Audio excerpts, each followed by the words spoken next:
네, 여러분 안녕하십니까. 뉴스 빅5 시작하겠습니다. 오늘 함께 하실 네 분 먼저 소개해드리겠습니다. 최진봉 성공회대 교수, 이두화 양재열 변호사, 하재근 사회문화평론가 나오셨습니다. 어서 오십시오. 안녕하세요. 안녕하세요. 사건 기사 내용부터 좀 보겠습니다. 여장한 남성이 여자 혼자 사는 집에 초인종을 누른 사건인데 이건 CCTV를 좀 보면서 좀 얘기를 해야 될 것 같아요. 누가 봐도 남성인 것 같은 사람이 배를 계속 누른단 말이에요. 그러니까요. 지금 몸 형체를 보면 남성이 분명히 보이잖아요. 얼굴도 화장은 하긴 했지만 그 뭐 형체나 다리나 이런 부분을 보면 남자가 분명한데 계속 누른다. 근데 문제는 뭐냐면 저렇게 세부적으로 찍힌다는 게 애매한 거예요. 지금 보세요. CCTV로 찍혔다고 보기 힘들 정도로 너무 가까이서 찍히기도 하고 다양한 각도에 찍히고 있거든요. 보통 CCTV는 일정 부분 같은 부위를 지속적으로 같은 시간 동안 찍는 경우가 많은데 저걸 보면 너무 자세하게, 그러니까 너무 자세하게 찍혔어요. 그래서 이게 자작극이 아니냐 하는 지금 얘기도 나오고 있어요. 누군가가 일부러 저런 모습을 찍어서 인터넷상에 올린 게 아닌가 하는 생각도 들고요. 또 왜 저런 형식으로 계속 초인종을 누르는지 그 집에 대해서만 그것도 좀 이해가 안 되고요. 또 저기에 사는 분이 누군지도 지금은 모르는 거 아니겠습니까? 근데 중요한 것은 누가 저런 행동을 했던 저 사람이 누군지는 좀 밝힐 필요는 있을 것 같아요. 왜냐하면 만약의 경우에 저게 자작극이라 하더라도 저렇게 여장 남자가 있다는 것이 SNS 퍼지게 되면 여성분들 입장에서 상당히 두려움에 떨 수 있지 않겠습니까? 혹시나 저런 사람이 집에도 찾아올 수도 있는데 그래서 물론 저게 누가 신고도 안 했고 특별히 뭐 아직 사건이 터진 건 아니지만 그럼에도 불구하고 여성들이 두려워하는 부분이 있기 때문에 경찰은 좀 조사를 해서 누가 올렸는지 정도는 확인할 필요가 있다. 그래서 만약에 어떤 의도를 가지고 올렸는지를 확인해서 좀 두려움 또는 뭐 보이지 않는 어떤 공포 이런 부분들을 해소할 필요는 있다는 생각이 듭니다. 일단은 경찰이 내사를 하는데 이다면서 그러니까 이 내용이 여성이 SNS에 올려서 이 말을 그대로 이제 믿을 수밖에 없는 거거든요. 이 여성은 굉장히 공포심을 느꼈을 것 같은 글을 올렸거든요. 근데 이제 이 여성이 경찰에 신고한 것 같진 않아요. 그렇죠? 신고는 안 했다고 그러더라고요. 그러니까 경찰 입장에서는 신고가 안 돼서 피해자가 누군지 명확하지가 않잖아요, 지금 그죠?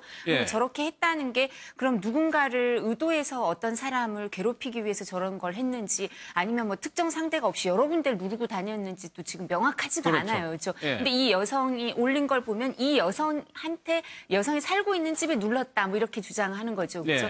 근데 지금 좀 전에 최 교수님 말씀하신 것처럼 그게 이제 이 화면이라는 게 이 올린 SNS에 올린 이걸 보면 이게 계속 따라 붙는 것 같으니까 CCTV로 저렇게 찍기는 어려울 것 같은데 그럼 이게 그냥 저기 CCTV 화면에 이렇게 올린 걸까? 이게 의문이 있는 사안 아니에요, 이게 그렇죠? 피해자가 누군지 이 사람이 범죄인지 아닌지도 좀 명확하지 않고 이렇기 때문에 그래서 수사라고 하려면 지금 누군가가 신고를 했거나 입건이 돼야 되는데 그렇게 하긴 여러 가지로 미흡한 사례들이 있으니까 이제 내사라고 하는 거는 이제 수사로 발전할 정도의 단계는 아니지만 그래도 조사를 좀 해봐야 될. 살펴보겠다. 말씀하신 그런 게 있다가 또 누군가 신고를 하거나 이러면 좀 더 확대될 수 있겠죠. 수사로 갈 수도 있고 이러니까.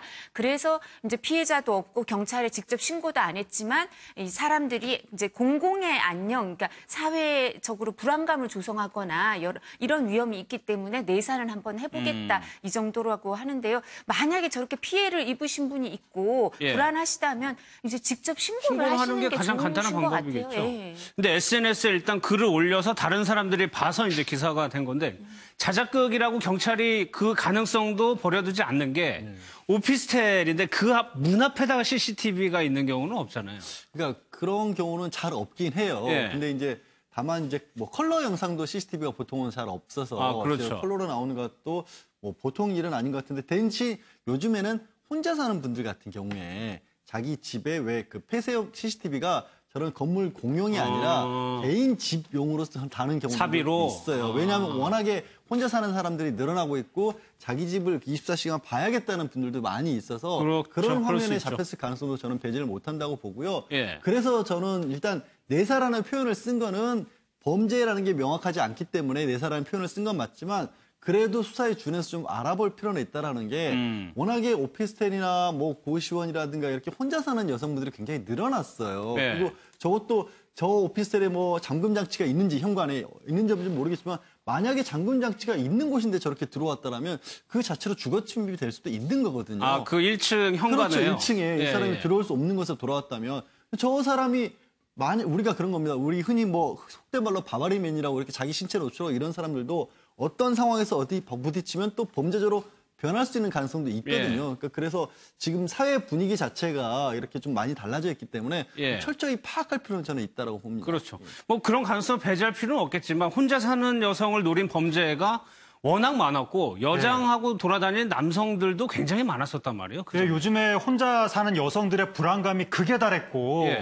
바로 지난달에도 한 20대 남성이 여장을 하고 여성 화장실에 들어가서 그랬죠. 몰래카메라를 촬영하다가 걸린 적도 있었고 작년에도 남성이 여성용 스타킹을 뒤집어 쓰고 또 길거리를 활보하다가 걸린 적도 있고 그래서 일부 남성이 여장을 하고 뭔가 자신의 어떤 삐뚤어진 욕구를 채우려고 하는 것이 아니냐 이러한 어떤 불안감이 굉장히 여성들 사이에서 큰 와중에 그리고 또 혼자 사는 여성들 사이에서 퍼지고 있는 이야기가 꼭 여장을 하지 않더라도 어떤 남자가 내 문 앞에 와가지고 뭐 초인종을 누르다가 내가 문을 열지 않으니까 문을 막 두들겼다. 너무 무서웠다. 그 자체로도 이런 이야기가 나오는데 요번에 이 영상에 찍힌 그 여장을 한 사람이 보이는 행태가 딱 그겁니다. 처음에 초인종을 눌렀다가 가만히 서 있었다가 나중에는 문을 두들기고 문이 안 열리니까 그냥 가는. 그러니까 한간에 떠도는 그러한 어떤 여성들이 두려워하는 소문을 그대로 형상화해서 찍은 듯한 그런 느낌이어서 어쨌든 요즘에 여성들이 이런 부분에 대해서 불안감을 굉장히 크게 느끼고 있기 때문에 그런 쪽에 대해서는 또 분명히 조사를 해야 되고 방지 대책도 강구를 해야 되고 근데 이게 만약에 또 자작극이면 문제는 이런 식의 성범죄를 자신이 뭐 당했다, 위협을 느꼈다 이런 걸 자작을 해서 발표하는 사람들이 많아질수록 진짜 그런 신고가 나중에 들어왔을 때 그럼요. 경찰이 그 신고를 우습게 생각할 가능성이 높아지기 때문에 만약에 자작극이면 이게 제2의 성범죄 피해자에 대한 가해가 될 수가 있는 겁니다. 그러니까 그 부분에 대해서도 분명히 좀 조사를 해봐야 될 것 같습니다. 근데 양 변호사님, 저 자체만으로 여장을 하고 돌아다녔다는 것 자체도 죄가 됩니까? 저 자체만으로는 좀 어려울 것 같아요. 다만 저 화면에 나온 사람 같은 경우에는 이제 노출이 굉장히 또 심한 편이긴 하더라고요. 그런데 그 노출이 심하다고 해도 이제 다리 정도이기 때문에 공연 음란이나 이런 걸 좀 가기는 어렵고 이제 그 예전에는 이제 풍속에 관한 규제라 그래서 실제로 뭐 치마가 너무 짧다거나 이런 것만으로도 단속을 하고 이제 형사처벌까지는 아니더라도 과태료 같은 걸 매기긴 했는데 지금 상황에서 요즘은 그런 경우를 보기는 좀 어려웠거든요. 저것 자체만으로는 좀 어렵고 글쎄요 뭐가 할까요? 수사를 한번 좀 더 해봐야 되겠네요. 경범죄 처벌법 중에 이제 여러 가지 이렇게 불안을 일으키거나 그런 사소한 행위들이 있으니까 그 중에 하나 정도가 저 사람이 한 행동이 많으니까 그 중에 하나쯤 해당이 될 수는 있을 텐데요. 그 경우도 엄하게 처벌하진 않거든요. 이제 실제 범죄로 심각한 범죄로 나아가지는 않았으니까 그래서 이 제보를 한 여성이 신고를 좀 해주시면 보통 우리가 신고를 하면 고소인 고발인의 경우에도 귀찮게 돼요.